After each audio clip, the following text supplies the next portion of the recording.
let's talk about Yeezy Boost 700 Wave Runner. If you haven't already, go ahead and hit that subscribe button. Oh yeah, and welcome to Clones TV. Man, look, this shoe is starting to grow on your boy. To keep it real, I'm not a 700 guy. I'm a 350 V2 guy. But man, it's a lot of hype around this shoe, man. I'm doing research and a lot of people saying this their favorite Yeezy, and I'm like, man, the shoe looks plain. It looks like, a Payless shoe, Father of the Year shoe, Family Matters Danny Tanner looking shoe. I don't know, man, but I don't know. If it wasn't for the orange, I wouldn't be interested. I seen a video, somebody got this shoe with orange shoelaces, man, and it looks hot.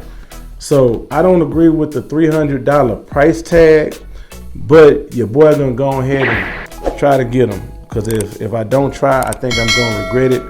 And I see they've been out already. Correct me if I'm wrong, 2017. Could be wrong, but I'm gonna try to get them. My wife like them. She said they dope, and your boy gonna try to get them in the collection.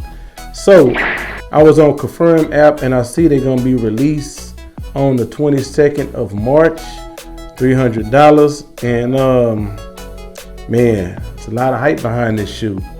And I don't like to knock shoes if I don't see how they look on feet. I might like them if I see them on feet. So if I hit on them, we're gonna do an unboxing and review. What say y'all? Are they hot? Are they trash? Are y'all gonna try to get them? Or y'all gonna pass? Let your boy know down there in the comment section below. All right, we out. Peace.